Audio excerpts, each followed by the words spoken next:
Assalamualaikum warahmatullahi wabarakatuh. Alhamdulillahirabbil alamin wassalatu wassalamu ala sayidina Muhammadin wa ala alihi wa sahbihi ajma'in. Amma ba'd. Kita lanjutkan pembahasan dari kitab Syarah Manhajus Salikin karya Syekh Al-Qusayyir hafizahullah taala, membahas matan Manhajus Salikin karya Syekh As-Sa'di rahimahullah taala, di mana kita sampai pada hal-hal yang membatalkan puasa, mubtilatus siyam atau mubtilatus shaum, pembatal-pembatal puasa. Dan kita sebutkan sebelumnya bahwa hal-hal yang membatalkan puasa dan mewajibkan qada saja itu ada beberapa. Yang pertama adalah makan atau minum. Kemudian yang kedua, muntah dengan sengaja, menyengaja muntah, seperti dengan memasukkan jari ke mulut sehingga muntah, atau sengaja mencium sesuatu yang tidak enak baunya sehingga muntah. Nah, ini menyengaja muntah.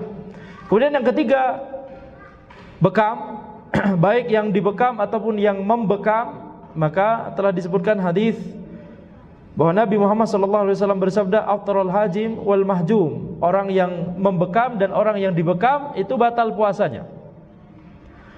Nah, ini tiga hal yang kemarin pertemuan sebelumnya, pekan lalu, telah disebutkan tentang pembatal-pembatal puasa. Dan ada catatan penting di sini, anak ulangi, yaitu penulis di sini yakni mengikuti pendapat Syekhul Islam Ibnu Taimiyah dan para ulama lainnya bahwa yang membatalkan puasa itu kalau itu disebut makan dan minum. Kalau tidak disebut makan dan minum, maka itu tidak membatalkan puasa. Seperti misalkan menggunakan obat tetes, mengenakan celak atau tetes mata atau tetes telinga. Kalau misalkan ada sesuatu yang terasa masuk ke kerongkongan, maka itu tidak membatalkan puasa, karena itu tidak disebut sebagai makan atau minum secara urf. Dan tentunya keluar dari perselisihan para ulama lebih selamat. Nah, ini kaidah yang harus kita terapkan. Tapi pendapat yang ana pribadi lebih cenderung adalah selama itu tidak disebut makan atau minum secara urf, maka itu tidak membatalkan puasa. Kemudian hal yang membatalkan puasa dan cuma mewajibkan qada saja, berikutnya yang keempat berarti adalah perkataan Syekh As-Sa'di rahimahullah, au imna bimubasyarah, au imna bimubasyarah, yaitu keluar mani karena sentuhan. Ai bila jima'in fil farj, yaitu sentuhan yang dimaksud di sini selain jima. Fayajibu alaihi al-qada'u faqat, maka wajib untuk mengqada saja. Jadi puasanya batal tapi kewajibannya hanya mengqada saja setelah Ramadan. Fa idza basyara wa lam yanzil fala syai'a alaihi. Kalau dia menyentuh tanpa keluar air mani, maka tidak ada kewajiban sama sekali. Puasanya tetap sah. Apa yang dimaksud dengan sentuhan di sini? Apa yang dimaksud dengan menyentuh? Ya seperti, mohon maaf ini, suami dengan istri berpelukan misalkan, atau mencium, suami mencium istrinya atau sebaliknya. Maka ini yang kita sebut sentuhan selain jima.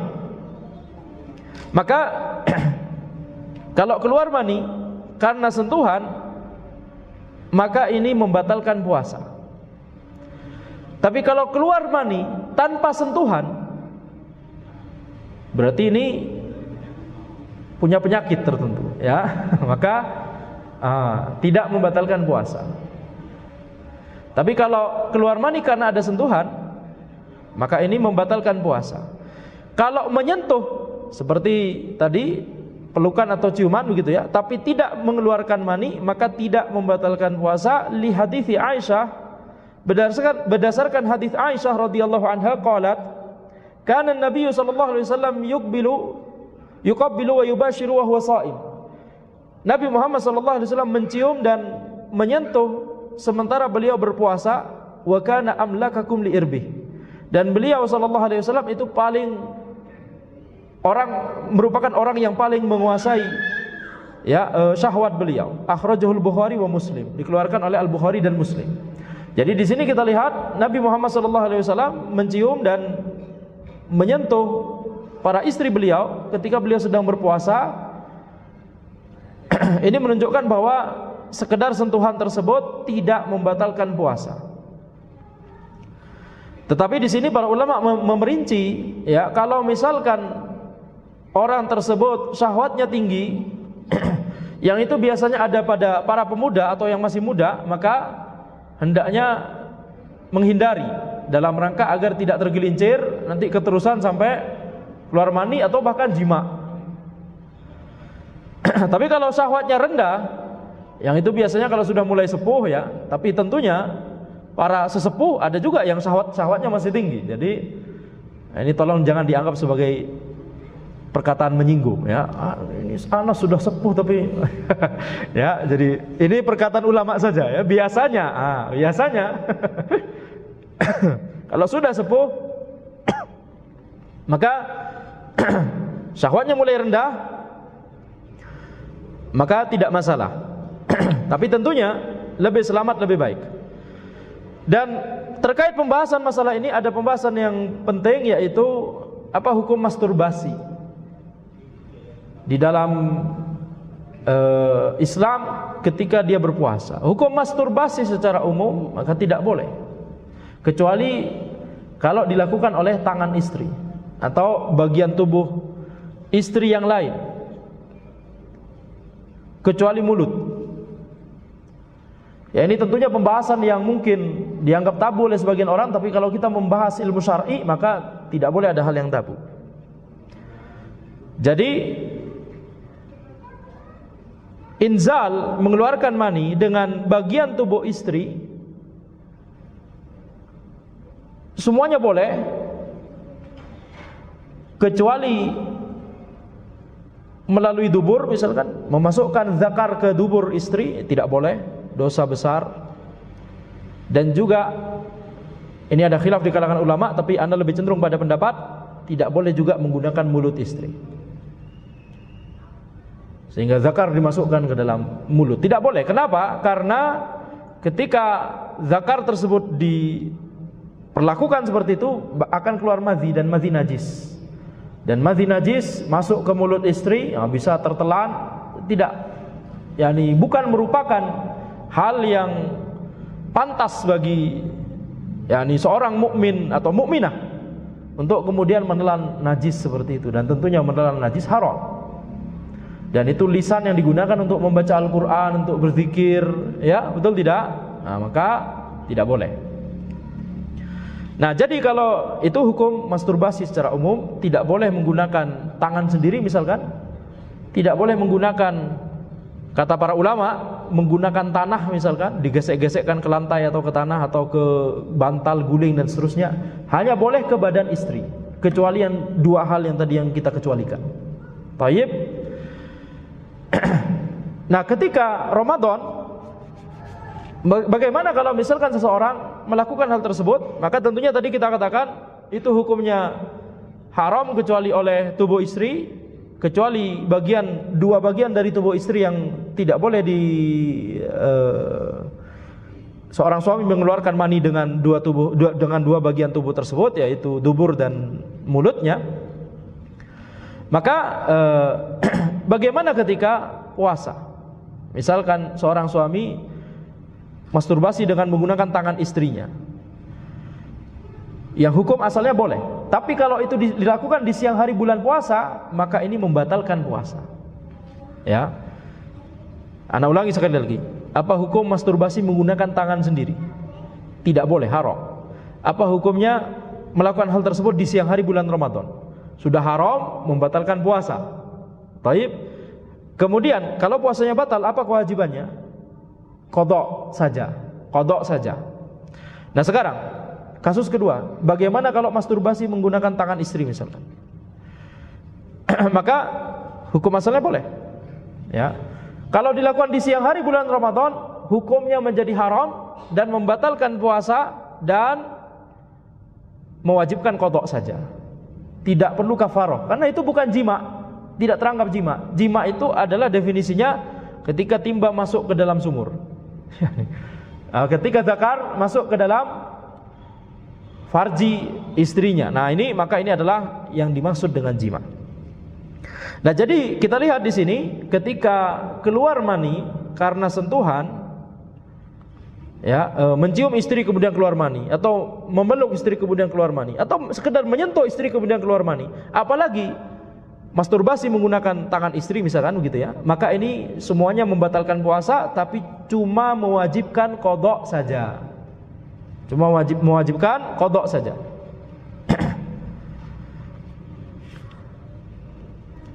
Illa man aftara bijima, kecuali kalau ada orang yang batal puasanya karena jima. Nah, jima tentunya ada dua jenis, jima yang halal dan jima yang haram. Jima yang haram itu zina. Kemudian jima yang halal ya jima dengan istri, atau istri jima dengan suami. Maka kalau ada seseorang itu puasanya batal karena jima, fa innahu yaqdi, maka dia mengqadha, kemudian dia wajib untuk bayar kafarah. Puasanya batal dua-duanya, suami dan istri, dan keduanya harus mengqadha puasa nanti di bulan Ramadan, setelah bulan Ramadan, dan dua-duanya harus bayar kafarah. Ini khilaf di kalangan para ulama, ya, apakah cukup suaminya saja atau dua-duanya. Maka pendapat yang Anda lebih cenderung, kalau si istri tersebut dipaksa oleh suaminya untuk berjima, istrinya menolak, tapi tidak bisa karena suaminya ingin berjima saat itu juga, misalkan siang hari bulan Ramadan, dan definisi siang adalah pada konteks ini dari terbit fajar hingga terbenam matahari. Tidak kemudian larangan ini cuma kalau siang saja, kalau agak sore sebentar lagi seperti sekarang maka boleh. Bukan itu maksud kita, ya. Jadi siang di sini maksudnya adalah dari terbit fajar hingga terbenam matahari. Kalau suaminya memaksa dan istrinya terpaksa, sudah memberontak, tidak kita katakan ini pemerkosaan karena ini oleh suami sendiri, betul tidak? Tapi ketika itu terjadi, maka kafarah tidak wajib bagi istrinya, tapi cuma wajib qadha saja. Karena puasanya batal, ya, tapi tidak wajib kafarah. Terkait apakah puasanya batal istri, nanti ana tiba-tiba terlupakan ini, tiba-tiba nanti ana cek insyaallah ya. Mengingat ini dipaksa. Nanti ana cek insyaallah perkataan para ulama dalam masalah itu. Tapi yang jelas tidak perlu bayar kafarah. Itu ana ingat sekali. Banyak banyak pembahasannya oleh para ulama. Tapi apakah puasanya batal? Ana harus cek terlebih dahulu. Tapi kalau misalkan dua-duanya sama-sama suka, sama-sama mau, maka dua-duanya puasanya tentunya batal dan dua-duanya wajib bayar kafarah. Kafarah itu apa? Kafarah itu adalah wa yu'tiku raqabatan fa illam yajid fasiyamu syahrayn mutatabi'ain fa illam yastati' fa it'amu sittina miskina. Kafarah itu maksudnya adalah kafarah jima, ya. Maksudnya adalah membebaskan budak. Kalau tidak menemukan budak untuk dibebaskan, seperti kasusnya zaman ini, ya, alhamdulillah bisa kita katakan tidak ada perbudakan lagi, atau tidak ada manusia yang statusnya budak, karena konsekuensi fikihnya nanti banyak, ya, mana budak dan mana orang merdeka. Kalau tidak menemukan budak untuk dibebaskan, maka berpuasa 2 bulan berturut-turut. Berpuasa 2 bulan berturut-turut. Kalau tidak mampu, maka memberikan makan 60 orang miskin. Memberikan makan 60 orang miskin. Ai inna man aftara bijima'in fa alaihi ma'al qada' al-kafarah. Kalau ada orang batal puasanya karena jima, maka wajib baginya qada' dan kafarah. Sehingga kalau puasanya tidak batal karena jima, misal puasanya itu batal karena makan misalkan, ya, kemudian habis itu dia berjima, maka tidak wajib bayar kafarah, tapi dia dosa besar karena jima di siang hari bulan Ramadan, ya, karena dia berjima di siang hari bulan Ramadan. Nah, ini kasusnya adalah puasanya batal karena jima, maka wajib untuk bayar kafarah. Wahiyya alat tartib, dan kafarah itu ada urutannya. Yang pertama adalah idqu raqabatin, membebaskan budak. Fa illam yajid fasiyamu syahrayn mutatabi'ain. maka dia berpuasa 2 bulan berturut-turut. Fa illam yastati' fa it'amu sittina miskina. Kalau dia tidak mampu, maka dia memberikan makan 60 orang miskin.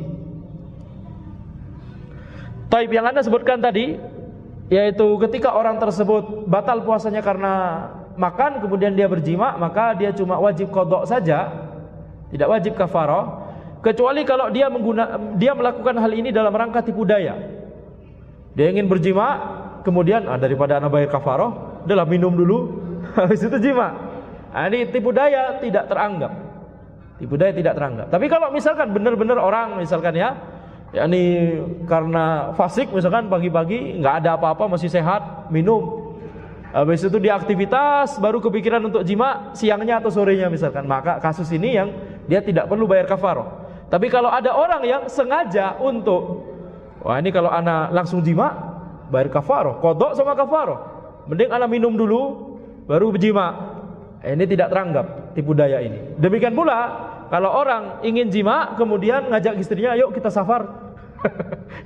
Kita safar, jadi musafir. Kalau sudah musafir kan ya ada uzur untuk tidak. Nah, maka ini tidak teranggap ya, karena itu tipu daya. Maka apa dalil bahwa kafarah itu adalah 3 hal tadi, sesuai dengan urutan 3 hal tadi? Dalilnya adalah li hadits Abi Hurairah radhiyallahu anhu qala. Berdasarkan hadis Abu Hurairah radhiyallahu anhu bahwa beliau berkata, "Ja'a rajulun ila Nabi sallallahu alaihi wasallam." Ada seseorang datang kepada Nabi Muhammad sallallahu alaihi wasallam, faqal, kemudian orang tersebut berkata, ini berarti sahabat ya. Karena pernah bertemu walaupun sekejap dengan Nabi Muhammad SAW. Itu definisi sahabat. Yaitu man iltaqa bin Nabi sallallahu alaihi wasallam wa huwa mu'min wa mata 'ala dzalik. Seorang yang pernah bertemu dengan Nabi Muhammad sallallahu alaihi wasallam dalam kondisi beliau mukmin, dalam kondisi orang tersebut beriman, kemudian dia meninggal dalam keimanan tersebut. Dia meninggal di atas keimanan. Maka ini adalah definisi sahabat. Orang tersebut berkata, "Halaktu ya Rasulullah, aku celaka wahai Rasulullah." Qala wa ma ahlakaka? Maka Nabi Muhammad sallallahu alaihi wasallam bertanya, apa yang membuat kamu celaka? Qala waqa'tu 'ala imra'ati fi Ramadan. Aku berjima dengan istriku di bulan Ramadan. Qal hal tajidu ma tu'tiku bihi raqabatan? Nabi Muhammad sallallahu alaihi wasallam kemudian bertanya, apakah engkau bisa membebaskan budak? Qala la, tidak bisa. Qal fa hal tastati'u an tasuma syahrayn mutatabi'ain? Apakah engkau mampu berpuasa 2 bulan berturut-turut? Qala la, tidak bisa. Qal fa hal tajidu ma tut'imu bihi sittina miskinan? Apakah engkau bisa menemukan 60 orang miskin dan memberikan makan kepada mereka? Qala la, tidak bisa juga wahai Rasulullah. Qal thumma jalasa, kemudian Nabi Muhammad sallallahu alaihi wasallam duduk, fa utiyan Nabi sallallahu alaihi wasallam bi araqin fihi tamrun. Kemudian ada orang yang memberikan Nabi Muhammad sallallahu alaihi wasallam satu wadah kurma, satu keranjang isinya kurma. Faqal tasaddaq bihada. Kemudian Nabi Muhammad sallallahu alaihi wasallam bersabda kepada orang tadi, bersedekahlah dengan kurma ini. Qal ala afqara minna fama baina la baitaiha ahlu baitin ahwaju ilaihi minna. Apakah kepada orang yang lebih miskin daripada kami wahai Rasulullah? Tidak ada di antara 2 gunung, ya, di antara 2 gunung ini, yakni Madinah.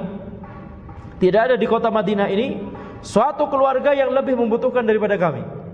Ini kami adalah orang yang paling miskin, keluarga paling miskin di sini. Fadhahikan Nabi sallallahu alaihi wasallam hatta badat anyabu, maka Nabi Muhammad sallallahu alaihi wasallam tertawa sampai terlihat gigi taring beliau. Tsumma qala idhhab fa'at'imhu ahlak. Ya sudah, pergilah engkau dan berikanlah makan ini kepada keluargamu. Akhrajahul Bukhari wa Muslim, dikeluarkan oleh Al-Bukhari dan Muslim.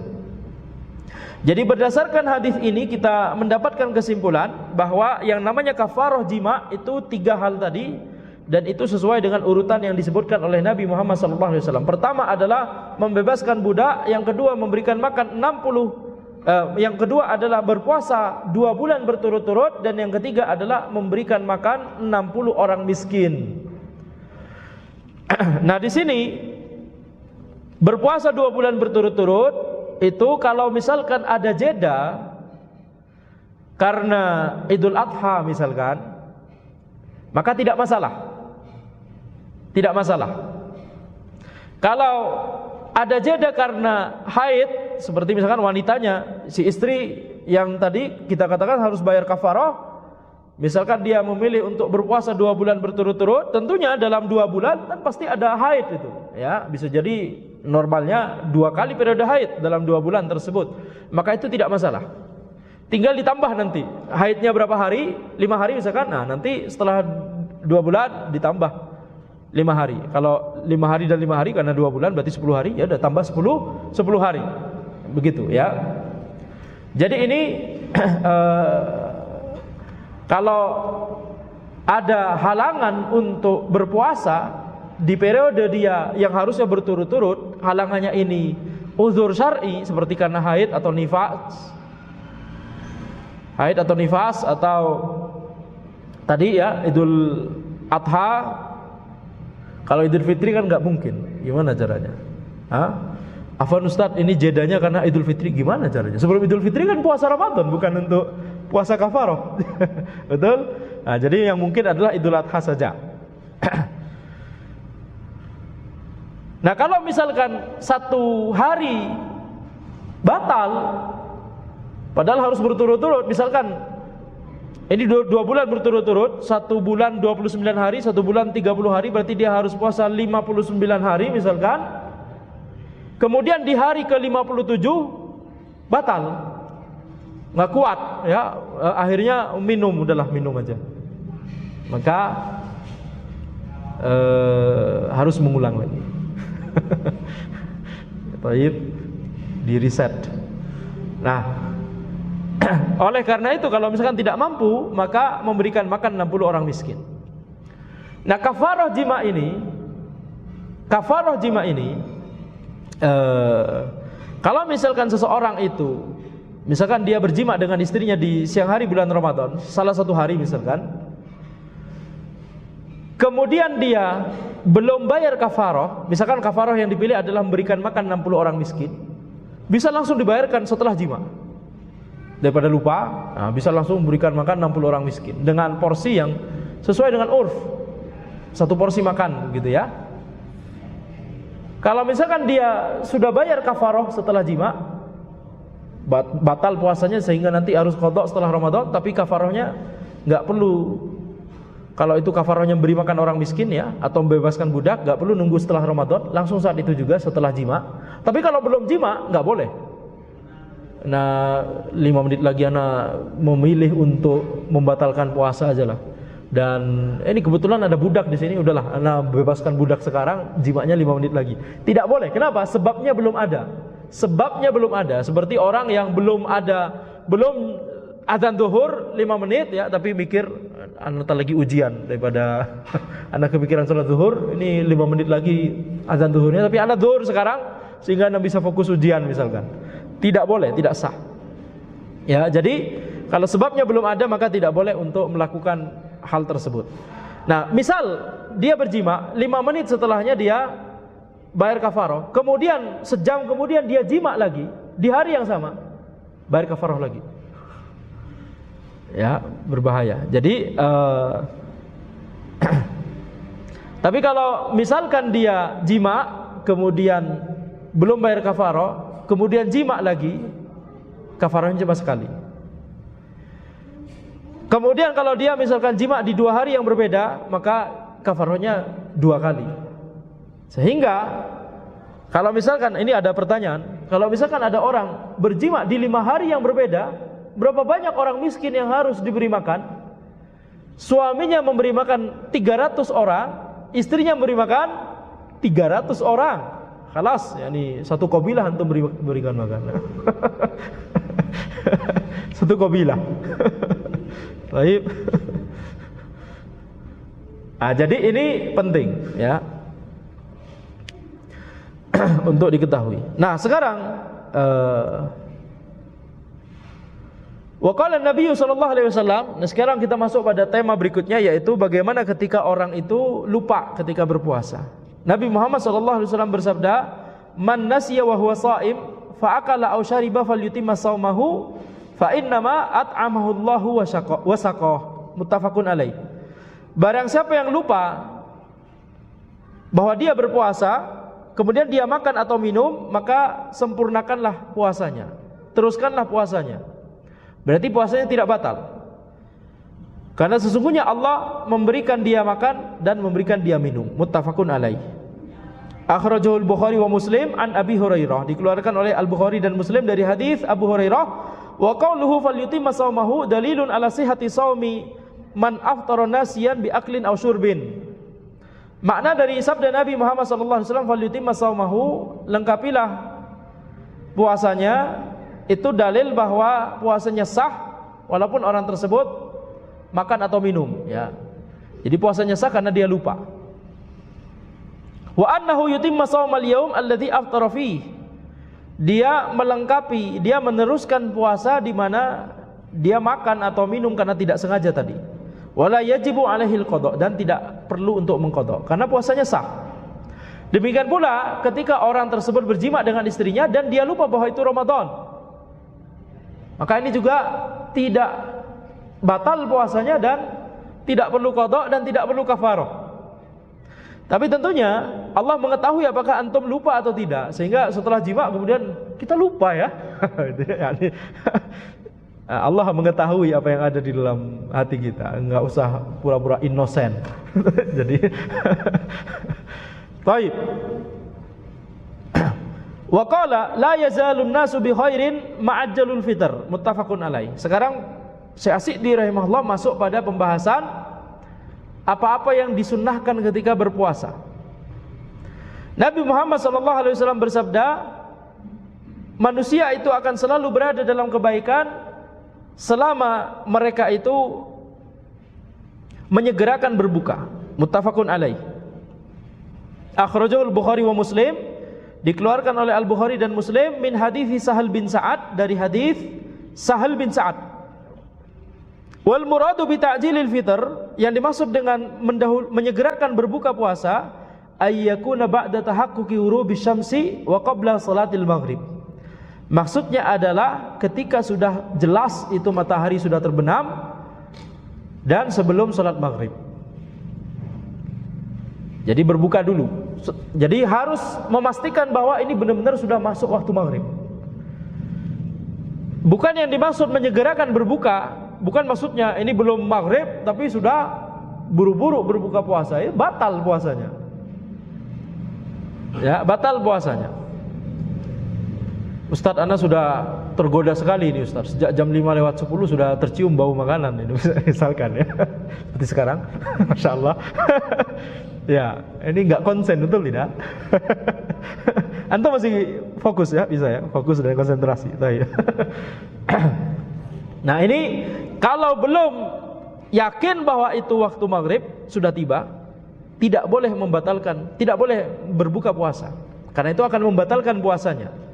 Baru setelah yakin, maka baru kemudian segera berbuka puasa. Tidak boleh kemudian Anda sholat dulu, kemudian baru buka puasanya setelah sholat. Ini berarti bukan menyegerakan berbuka puasa.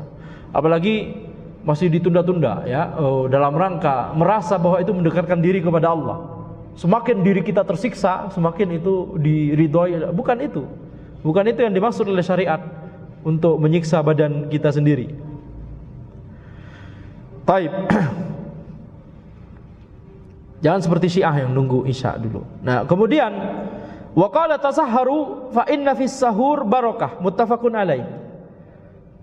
Nabi Muhammad sallallahu alaihi wasallam bersabda, tasahharu, makan sahurlah kalian, karena di dalam makan sahur itu ada barakah, ada keberkahan. Akhrajahul Bukhari wa Muslim min hadithi Anas. Dikeluarkan oleh Al-Bukhari dan Muslim dari hadis Anas. Wa qauluhu tasahharu amara amrun aqallu ahwalihi annahu lil istihbab. Jadi sabda Nabi Muhammad sallallahu alaihi wasallam tasahharu ini adalah amrun, ini adalah perintah. Tapi aqallu ahwalihi, kondisi yang paling minimalnya adalah ini untuk istihbab, sunnah. Jadi ini adalah perintah sunnah minimalnya. Kita diperintahkan oleh Nabi Muhammad SAW untuk makan sahur. Wa bayyanal hikmata minhu, dan Nabi Muhammad SAW menjelaskan hikmahnya, yaitu wahya anna fi tanawuli ta'amis sahur barakah, bahwa ketika seseorang itu memakan sahur maka itu adalah keberkahan. Perbuatannya itu suhur namanya, makanannya namanya sahur. Jadi sahur itu adalah nasi yang kita makan, ya, ayam, tempe yang kita makan. Itu sahur, itu nama makanan yang kita makan. Suhur dengan dhammah, suhur itu perbuatan makannya. Seperti wudu, perbuatan berwudunya. Wadu dengan fathah, wadu air yang digunakan untuk berwudu. Kalau air tersebut ada di wadah, itu baru airnya disebut wadu. Tapi kalau airnya itu misalkan air sungai, kita berwudu di sungai misalkan, atau dari keran misalkan, ya, jadi airnya banyak gitu, itu tidak disebut wadu dalam bahasa Arab. Jadi wadu itu baru ketika airnya itu misalkan di gayung atau di wadah gitu ya, maka itu wadu. Maka demikian pula kalau misalkan airnya itu adalah di misalkan kamar mandi, ya, ada airnya, ada ember besar atau bak besar kamar mandi itu ya, maka itu bukan wadu. Yang wadu itu adalah kalau kita berwudunya dari gayung misalkan, nah itulah yang baru disebut wadu, air yang ada di gayung tersebut. Taib.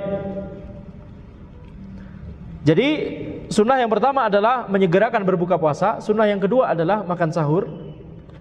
Kemudian sunnah yang ketiga, waqala idza aftara ahadukum falyuftir ala tamrin fa illam yajid falyuftir ala ma'in fa innahu tahur. Rawahul khamsah. Nabi Muhammad sallallahu alaihi wasallam bersabda, jika salah seorang dari kalian itu berbuka puasa, maka berbukalah dengan kurma. Jika dia tidak punya, tidak menemukan kurma, maka berbukalah dengan air, karena air itu tahur, suci dan menyucikan. Akhrajahu Abu Dawud wa Tirmidzi wa Ibnu Majah wa Ahmad min hadithi Salman bin Amir wa qala Tirmidzi hasan sahih. Wa qawluhu falyuftir ala tamrin, al-amru huna yufidu al-istihbab. Sabda Nabi Muhammad sallallahu alaihi wasallam, berbukalah dengan kurma. Perintah di sini, ini perintah, berbukalah dengan kurma. Ini sebenarnya perintah, akan tapi perintah di sini maknanya adalah istihbab, yaitu perintah sunnah. Karena perintah ada dua, perintah wajib dan perintah sunnah. Wa qad waradal iftaru ala tamrin min fi'lihi sallallahu alaihi wasallam. Berbuka puasa dengan kurma itu sudah ada riwayatnya dari perbuatan Nabi Muhammad sallallahu alaihi wasallam. Fa'an Anas bin Malik qol, dari Anas bin Malik beliau berkata, kana Rasulullah sallallahu alaihi wasallam yuftiru ala rutabat qabla ayyusalli. Rasulullah sallallahu alaihi wasallam itu berbuka puasa dengan rutab sebelum salat. Fa illam takun rutabat fa ala tamrat. Kalau tidak ada rutab, maka beliau dengan kurma. Beliau berbuka dengan kurma. Fa illam takun hasawatin min ma. Kalau tidak ada, maka beliau meneguk beberapa tegukan dari air. Akhrajahu Abu Dawud wa Tirmidzi wa qala hadits hasan warib.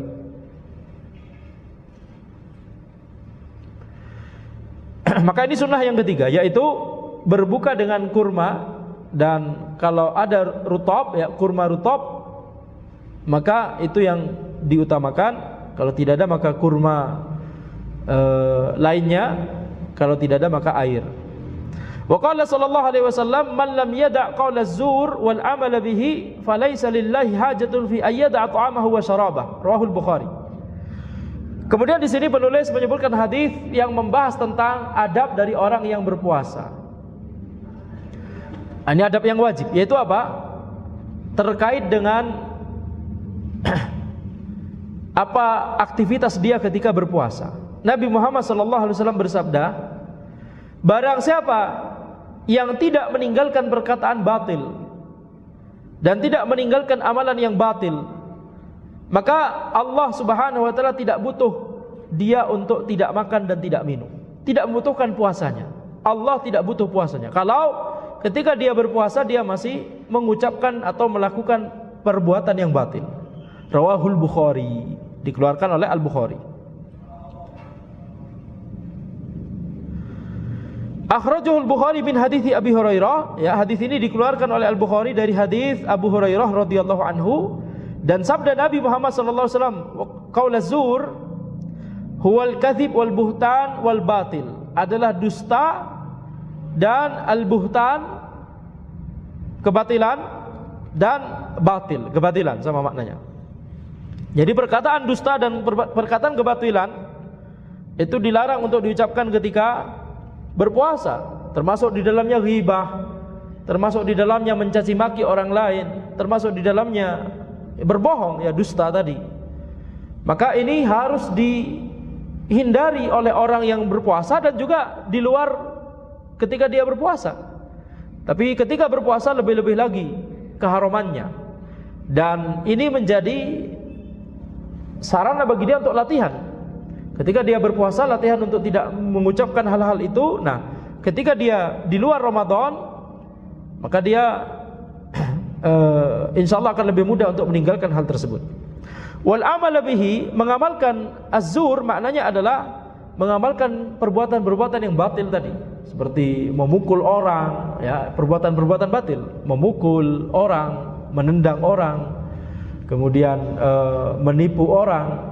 Ya, menipu tentunya pasti dengan perkataan, ya. Jadi ada perkataan batil dan perbuatan batil.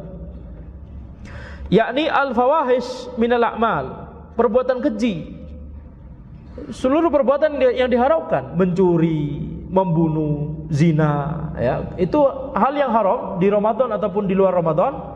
Tapi ketika Ramadan, khususnya ketika sedang berpuasa di bulan Ramadan, ini lebih-lebih haram lagi, lebih tegas larangannya, ya. Wa fi hadza tarhibun lis-sha'im min irtikabi a'malin tunafi siyam alladhi yahmilu sahibahu 'ala taqwa. Maka di sini di hadis tadi itu ada tarhib. Tarhib, jadi ada dua istilah, targhib pakai ghain dan tarhib pakai ha. Targhib pakai ghain itu maksudnya adalah memotivasi, menyemangati. Tarhib itu maksudnya adalah memberikan ancaman. Jadi dakwah harus seimbang antara targhib dan tarhib. Kalau targhib saja tanpa tarhib, maka ini nanti dakwahnya misalkan, ayo kita sholat 5 waktu, tapi kesyirikan nggak pernah dibahas. Ayo kita jamaah ke masjid, ya, diketok itu pintu rumah. Tapi nggak pernah bahas kesyirikan, nggak pernah bahas bid'ah, nggak pernah bahas. Ini targhib saja. Kalau dakwah tarhib saja tanpa targhib, ya ini yang dibahas adalah misalkan tauhid, nggak pernah membahas targhib. Maka ini khawarij, seperti yang dilakukan oleh khawarij. Maka itu tarhib, banyakkan tarhib dakwahnya. Maka dakwah yang benar adalah harus seimbang antara targhib dan tarhib. Maka di hadis tadi ada tarhib, ada bentuk ancaman kepada orang yang berpuasa. Ancaman dari melakukan perbuatan yang bisa menafikan puasanya. Mungkin secara fikih puasanya tetap sah sehingga dia tidak perlu mengqadha, tapi secara pahala bisa jadi Allah cabut pahala puasanya karena dia melakukan perkataan atau perbuatan yang batil tadi. Jadi ini kita katakan, ya, tidak membatalkan puasa tapi menafikan puasa. Bertentangan dengan puasa. Kenapa? Bertentangan dengan maksud syariat, disyariatkannya puasa. Ya, sebagaimana telah kita jelaskan sebelumnya, maksud syariat dari ibadah puasa itu adalah supaya kita bertakwa. Kutiba ya ayyuhalladzina amanu kutiba alal ladzina ya ayyuhalladzina amanu kutiba siyamu alal gimana? Ana kok tiba-tiba terlupakan.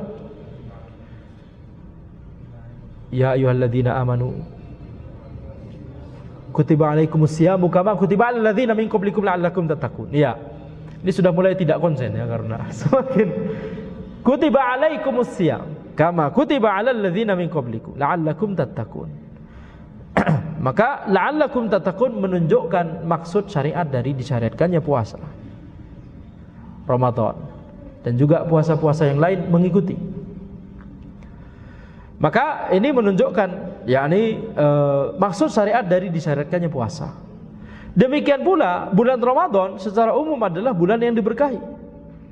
Betapa tidak, kalamullah Al-Quran diturunkan di bulan Ramadan. Syahrul Ramadan alladzi unzila fihil Quran hudal linnasi wa bayyinatin minal huda wal furqan. Syahrul Ramadan, ya, bulan Ramadan, syahrul Ramadan alladzi unzila fihil Quran, di mana bulan ini adalah bulan diturunkannya Al-Quran sebagai petunjuk kepada manusia dan sebagai bayyinat, sebagai bukti minal huda wal furqan, bukti dari petunjuk tersebut. Dan bukti bahwa Al-Quran adalah Al-Furqan, pembeda antara hak dan batil, pemisah antara yang hak dan yang batil. Maka Ramadan adalah bulan yang dimuliakan oleh Allah Subhanahu wa taala. Kalam Allah diturunkan pertama kali di bulan Ramadan. Sehingga ini menunjukkan bahwa kalau seseorang melakukan perbuatan yang haram di bulan Ramadan, ini lebih-lebih lagi. Dosanya tidak seperti dosa di bulan-bulan yang lain. Ya. Kaitlaqi lisanihi, jadi sehingga hal ini kemudian yahmilu sahibahu ala taqwa. Kalau orang menerapkan hadis tadi, itu akan membuat orangnya tersebut akan lebih mudah untuk mewujudkan ketakwaan. Kaitlaqi lisanihi bil qauli sayyi min kadzibin wa sabbin wa qadzafin wa ghibatin wa nahwiha. Contoh perkataan batil, kaitlaqi lisanihi, yakni melepaskan lisannya, tidak ada kontrolnya, sehingga dia mengucapkan perkataan yang buruk berupa dusta atau mencela atau qadzaf, memfitnah orang, ghibah, menggibahi orang, atau perkataan-perkataan yang lain. Awirtikabi fi'lin sayyi, atau melakukan perbuatan yang buruk, kat ta'addi 'alal ghair bi idza'in aw darbin wa nahwihi, seperti melanggar hak orang lain, ya, menyakiti orang lain, seperti dengan memukulnya atau perbuatan-perbuatan yang lain, ya. Au itlaqil ainani li ainihi lin nadhri fil muharramat, atau melepaskan tali kekang dari matanya sehingga matanya melihat kepada yang haram. Au li udhunihi li sama'il muharramat minal ghibah awil lahwi awil ghina wal mujun wa nahwiha, atau melepaskan tali kekang dari telinganya sehingga dia mendengarkan hal-hal yang haram berupa ghibah atau allahu, perkataan yang sia-sia, atau nyanyian dan musik dan sebagainya. Itu haram, ya, menurut 4 imam mazhab. Maka ini yang harus dihindari ketika berpuasa Ramadan. Kemudian penulis masuk pada pembahasan berikutnya, membawakan sabda Nabi Muhammad sallallahu alaihi wasallam, waqal man mata wa alaihi siyam shama anhu waliyuhu, muttafaqun alaih. Barang siapa yang berpuasa dan dia ada kewajiban untuk berpuasa, maka walinya berpuasa untuknya. Ya, muttafaqun alaih. Akhrajahu Al-Bukhari wa Muslim min hadits Aisyah, dikeluarkan oleh Al-Bukhari dan Muslim dari hadis Aisyah radhiyallahu anha. Wa qauluhu shama anhu waliyuhu khabarun bi ma'nal amr. Sabda Nabi Muhammad sallallahu alaihi wasallam, shama anhu waliyuhu, walinya yang berpuasa untuknya, menggantikan orang yang telah meninggal tadi, ini adalah kabar tapi bermakna perintah. Jadi ini adalah perintah dari Nabi Muhammad sallallahu alaihi wasallam. Sebuah perintah, takdiruhu falyasum anhu walihu, yakni maksudnya adalah walinya harus berpuasa untuk orang yang meninggal tadi. Wal wali huwal qarib, yang dimaksud wali di sini adalah kerabatnya. Wakil huwal warith khassatan, dan ada yang berpendapat, ulama yang berpendapat bahwa itu ahli warisnya saja. Jadi walaupun kerabatnya tapi bukan termasuk ahli waris, maka tidak terkena perintah ini. Wa qad ikhtalafa al-ulama fi hadhil mas'alah, para ulama berbeda pendapat dalam masalah ini. Fa dhahaba Abu Hanifah wa Malik wa Syafi'i fil jadid ila annahu la yusamu 'anil mayyit.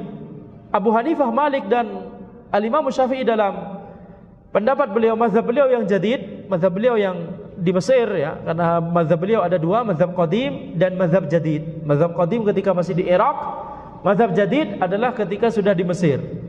Dan secara umum yang dianggap sebagai pendapat ofisial dari mazhab beliau adalah mazhab yang jadid, yang di Mesir. Kecuali sebagian masalah, sedikit saja. itu yang dianggap pendapat muktamad, yakni pendapat ofisial. Kalau pakai istilah itu ya, istilah kekinian. Maka sebagian masalah menggunakan pendapat beliau yang qadim. Nah, ini pendapatnya Abu Hanifah, Imam Abu Hanifah, pendapatnya Imam Malik, dan pendapatnya Imam Syafi'i dalam mazhab jadid beliau, dalam qaul jadid beliau adalah bahwa orang yang meninggal dunia itu tidak dipuasai, tidak diganti. Ya, gimana istilahnya? Ya, orang yang meninggal tadi ada kewajiban untuk berpuasa, kemudian ya kerabatnya tidak mengganti puasanya orang yang meninggal dunia tadi. Wa qala Ahmad wa Ishaq wa Abu Ubaid la yusamu anhu illa an-nadhr. Imam Ahmad rahimahullah dan Ishaq, zahirnya adalah Ishaq bin Rahawai, dan Abu Ubaid, mereka berkata tidak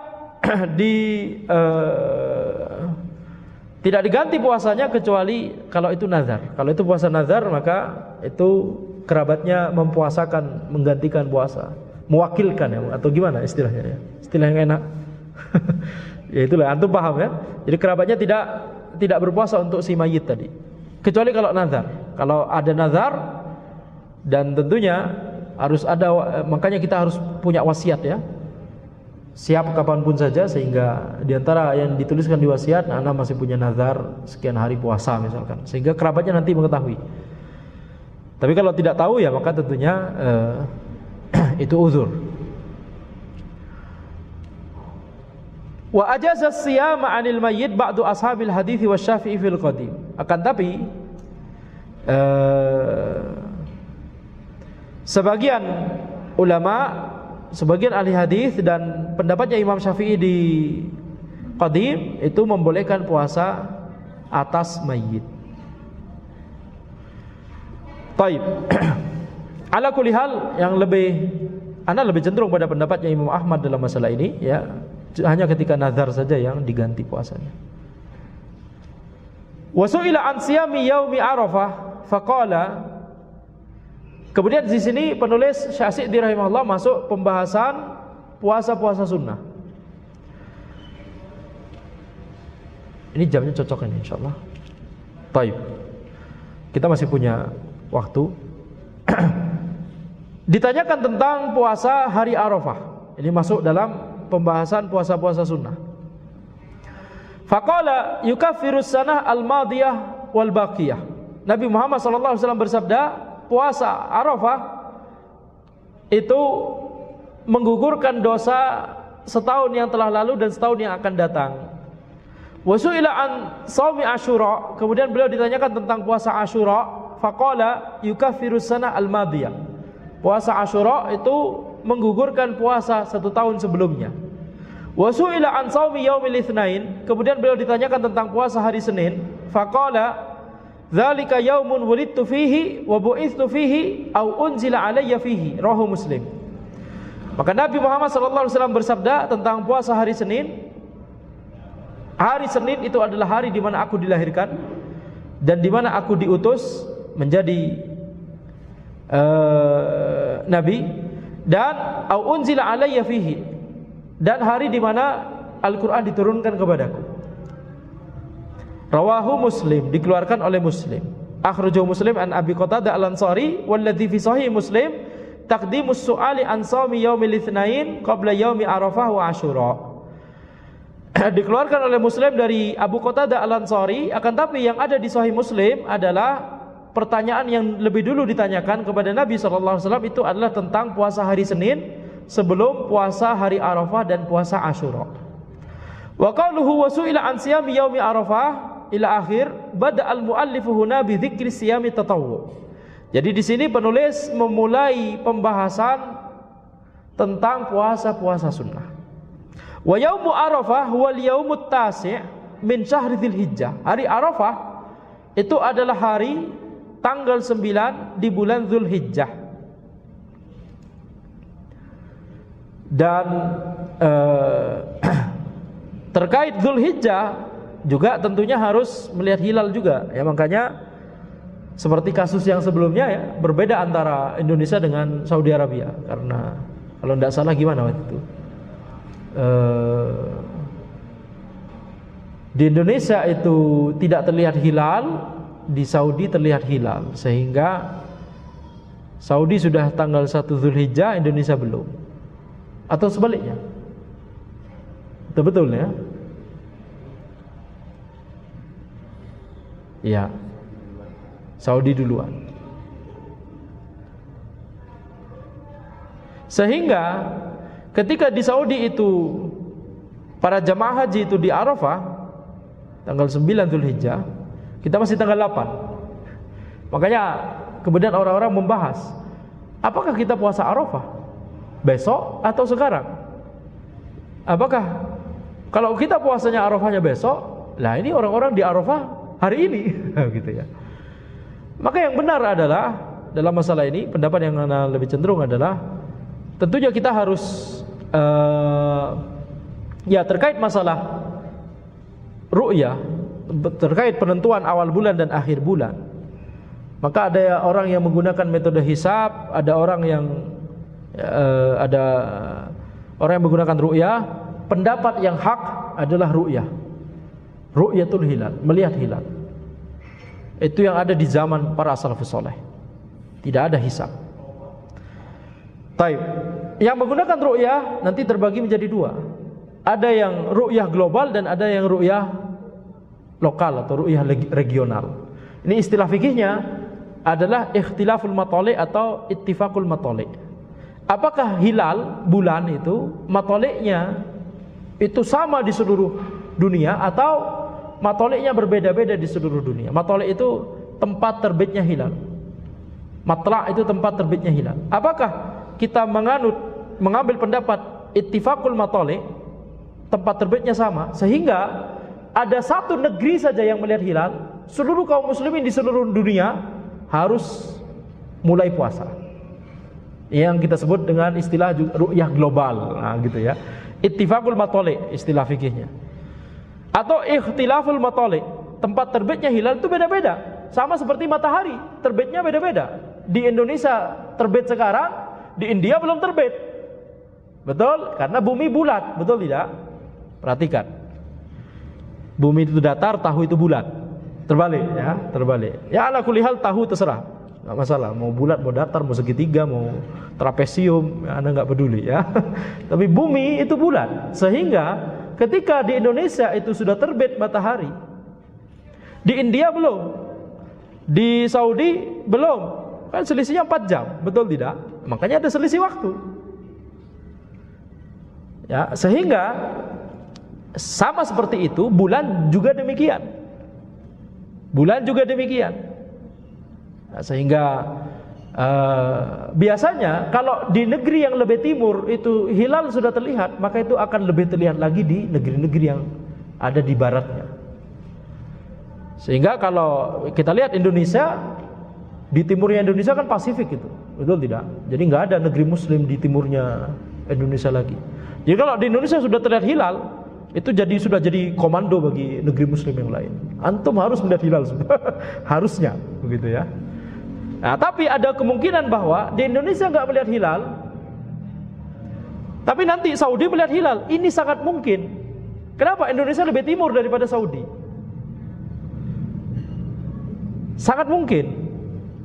Ya, jadi ketika Indonesia waktunya untuk melihat hilal maghrib, ya sekarang ini mendekati maghrib atau maghrib, nggak terlihat. Tapi nanti setelah beberapa 4 jam setelahnya, di waktu Saudi mau maghrib, hilalnya baru terlihat. Sangat mungkin, dan itu yang terjadi kemarin. Ala kulli hal, pendapat yang lebih tepat dalam masalah ini, apakah kita ikut ru'yah global atau ru'yah regional, ittifaqul matali' atau ikhtilaful matali', pendapat yang lebih tepat adalah ikuti sidang isbat pemerintah. Ya, ikuti sidang isbat pemerintah. Dan kemudian ada yang bertanya ada yang protes kepada anak ketika anak membahas hal tersebut di sosial media. Pemerintah juga menggunakan hisab. Ada yang namanya imkanur ru'yah, metode hisab imkanur ru'yah, harus 3 derajat atau berapa derajat terserah.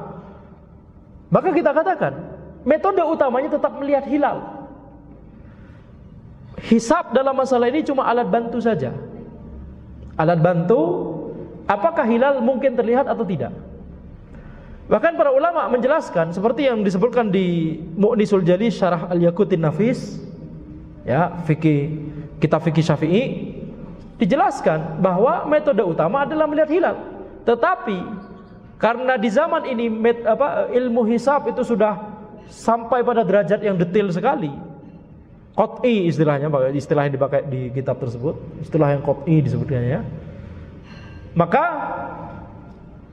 kalau kemudian ada orang mengklaim dia melihat hilal, padahal secara perhitungan hisab tidak mungkin hilal terlihat, ini namanya mukabaroh atau sombong. Mukabaroh atau sombong.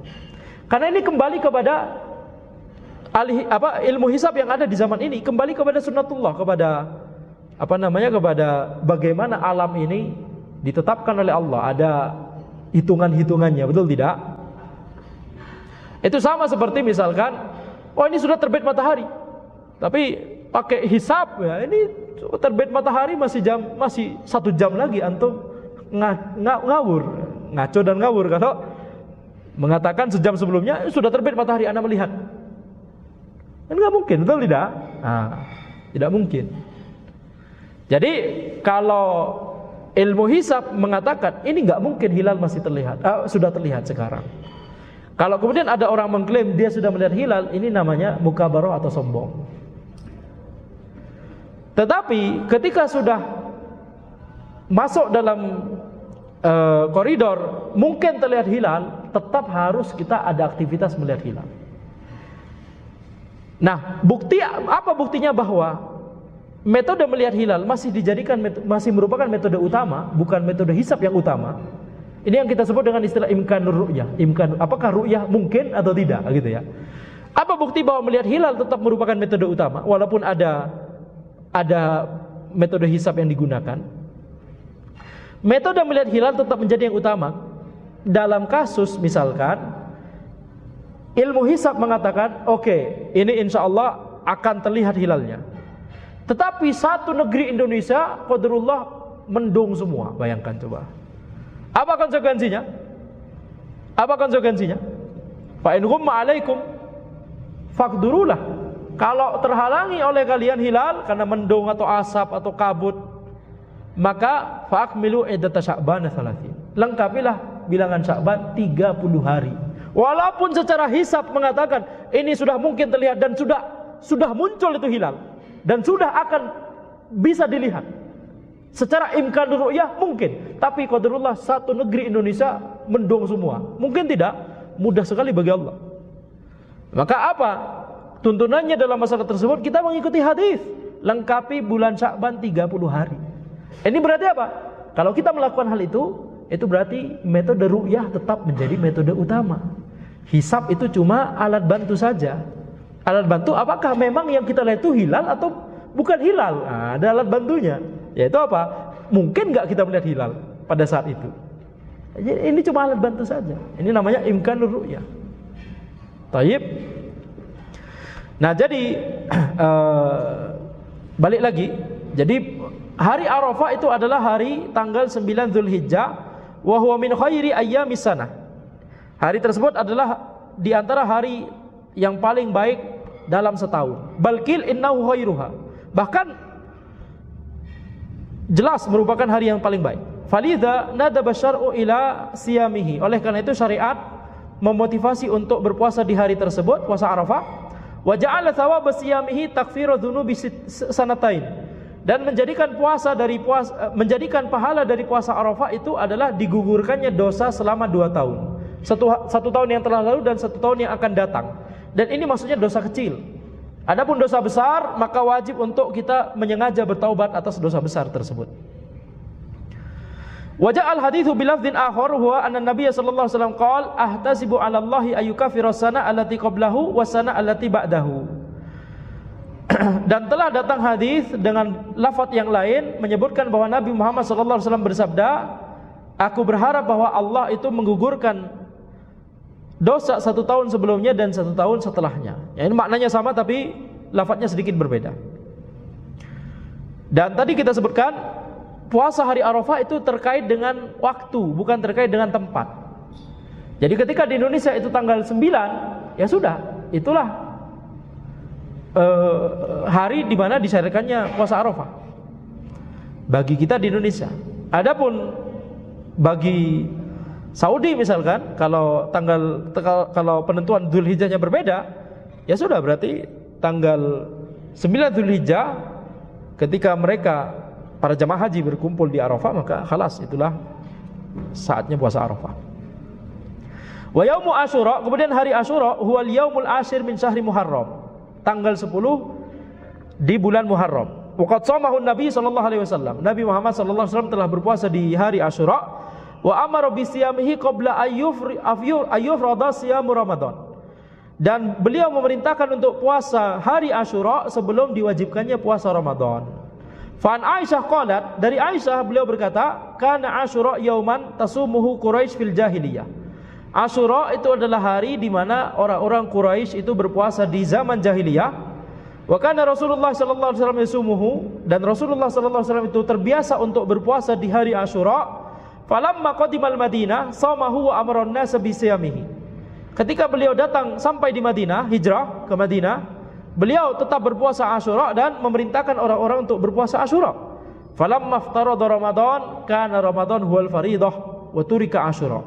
Dan ketika puasa Ramadan itu diwajibkan di tahun kedua Hijriah, berarti setelah hijrah, maka jadilah puasa Ramadan itu menjadi amalan yang wajib dan tidak lagi diwajibkan puasa hari Asyura. Faman syaa shamahu wa man syaa tarakahu. Barang siapa yang mau maka silakan berpuasa, dan barang siapa yang mau maka silakan tidak berpuasa di hari Asyura. Akhrajahu Bukhari wa Muslim. Wa thawabu siyamihi annahu yukaffiru dzunub as-sana al-madiyah. Dan pahala dari puasa Asyura adalah menggugurkan dosa-dosa dari 1 tahun yang telah lalu. Amma shaumu yaumil itsnain faqad dzakara lahu fadilatain. Adapun puasa hari Senin, maka Nabi Muhammad SAW menyebutkan 2 keutamaan. Ihdahuma annahul yaum alladzi wulida fihi an-nabiy sallallahu alaihi wasallam. Yang pertama, keutamaan hari Senin adalah hari di mana Nabi Muhammad SAW dilahirkan. Watsaniya, yang kedua, annahul yaum alladzi bu'itsa fihi wa nuzzila alaihi al-wahyu. Keutamaan yang kedua adalah bahwa hari tersebut adalah hari diutusnya Nabi menjadi nabi dan hari diturunkannya wahyu kepada beliau sallallahu alaihi wasallam. Wa qad waradat fihi fadilatun tsalitsah, dan ada keutamaan yang ketiga yang disebutkan di dalil. Wa hiya annahu wa yaumul khamis tu'radu fihi al-a'mal 'ala Allah. Hari Senin dan hari Kamis itu adalah 2 hari di mana amalan-amalan itu diangkat ke Allah Subhanahu wa taala. Falidza yustahabbu siyamuhuma, oleh karena itu disunnahkan untuk berpuasa di hari Senin dan Kamis, sehingga amalan kita diangkat ke sisi Allah Subhanahu wa taala dalam kondisi kita sedang berpuasa. Ada catatan puasa sunnah di situ ketika amalan kita tersebut diangkat. Wa in kana siyamul itsnain akad, walaupun ya puasa hari Senin lebih utama karena tadi hari Senin memiliki keutamaan yang lebih daripada hari Kamis yang tadi. Itulah hari di mana Nabi Muhammad SAW dilahirkan, dan hari di mana beliau diutus, dan hari di mana Al-Quran diturunkan pertama kali kepada beliau sallallahu alaihi wasallam. Wal haditsu, terakhir ya, 1 paragraf ringkas terakhir. Wal haditsu an Abi Hurairah marfu'an, dan ada hadis dari Abu Hurairah secara marfu', tu'radul a'malu fi kulli yawmin khamis wa itsnain fayaghfirullahu azza wa jalla fi dzalikal yaum likulli imri'in la yusyriku billahi syai'a illa imra'at kanat bainahu wa baina akhihi syahna fayuqal utruku hadaini hatta yastaliha akhrajahu Muslim. Nabi Muhammad sallallahu alaihi wasallam bersabda, amalan-amalan itu diangkat setiap hari Kamis dan hari Senin, sehingga Allah Subhanahu wa taala mengampuni pada hari tersebut, mengampuni setiap orang yang tidak berbuat kesyirikan kepada Allah sama sekali, kecuali orang yang antara dia dengan saudaranya ada permusuhan. Maka dikatakan tentang orang tersebut, tinggalkanlah 2 orang ini sampai mereka berdamai. Tinggalkanlah 2 orang ini sampai mereka berdamai. Diulang 2 kali di lafaz ini. Akhrajahu Muslim, dikeluarkan oleh Muslim. Maka ini adalah puasa sunnah ya, beberapa puasa sunnah, yaitu puasa Arafah, Asyura, dan puasa hari Senin dan juga Kamis. Insyaallah kita lanjutkan pembahasannya di pembahasan berikutnya ya. Masih ada beberapa puasa sunnah yang akan disebutkan oleh penulis di sini, yaitu puasa 6 hari di bulan Syawal, puasa 3 hari di setiap bulannya, dan seterusnya ya. Ya, selesai. Habis itu membahas hari-hari yang dilarang untuk berpuasa. Baik, insyaallah itu akan dibahas di pertemuan pekan depan insyaallah ya.